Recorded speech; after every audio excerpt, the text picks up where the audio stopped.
माँ अपने संतान के बोझ को पूरे 9 महीने तक अपने पेट में लेकर के ढोती है।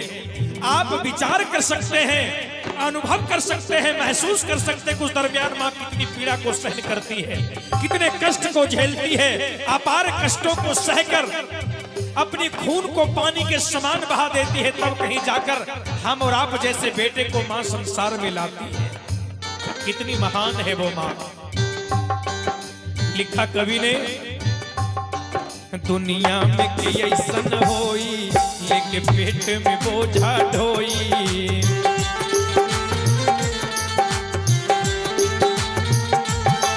दुनिया में के ऐसन होई लेके पेट में बोझा ढोई।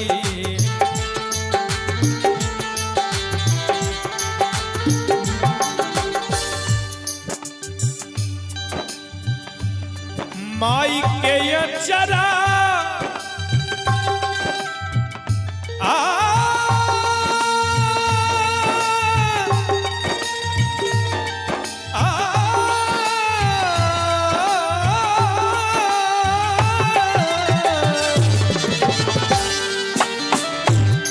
माई के अचरा से बढ़ी के और रजाई ना होई।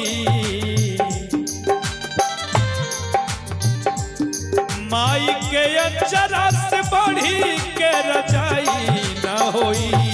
केहू कतनो दुलारी बाकी माई ना होई।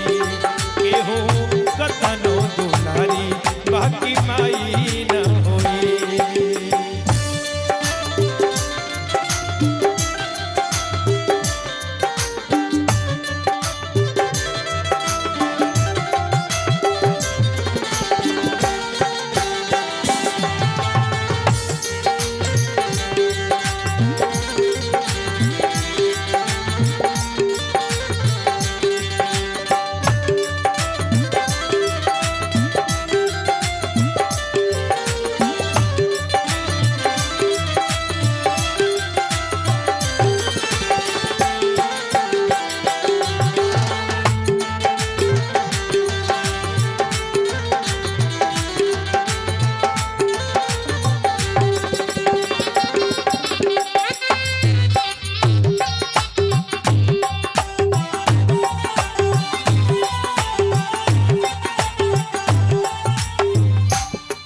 और केहू कतनो दुलारी बाकी माई ना होई।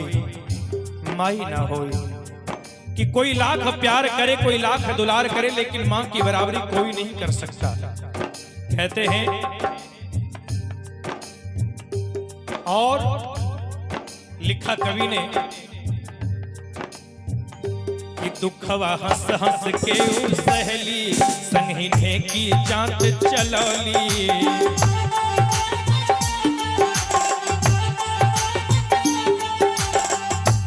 दुखवा हंस हंस के सहली संगी ढेकी जात चलौली।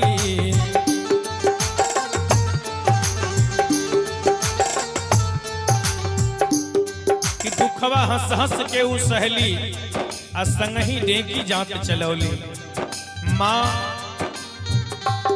ढेकी भी चलाई है, माँ जाता भी चलाई है। ध्यान देंगे, माँ आज के डेट में चाहे हमारी पत्नी हो चाहे आपकी पत्नी हो, जब वो माँ बनने वाली होती है तो हम लोग डॉक्टर का सलाह लेते हैं और डॉक्टर कहता है कि इन्हें आराम की जरूरत है। यहाँ तक कि हमारी माँ भी कहती है कि मेरी बहू को आराम की जरूरत है।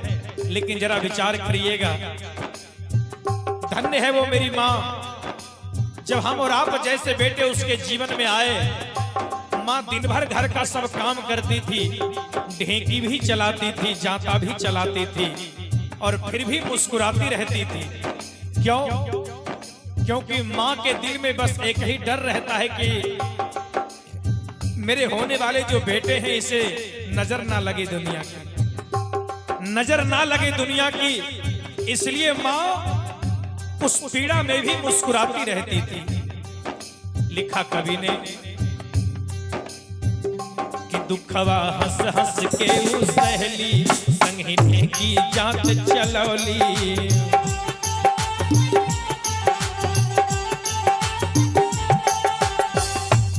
और ऐसन कर वाला तू सर भलाई ना होई।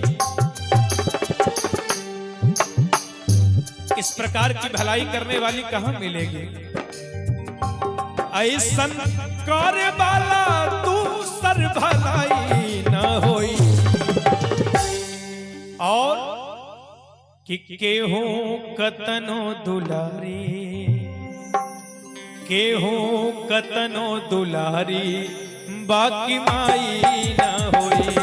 केहू कतनो दुलारी बाकी माई ना होई। केहू कतनो दुलारी बाकी माई ना होई।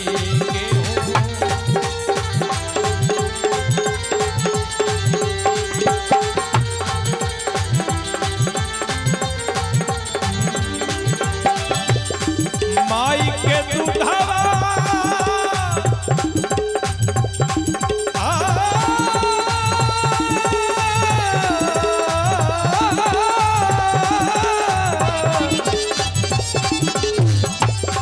माई के दूधवा से बढ़ी के मिठाई न होई। माई के दूधवा से बढ़ी के मिठाई न होई। केहू कतनो दुलारी बाकी माई न होई। केहू कतनो दुलारी बाकी माई न होई। केहू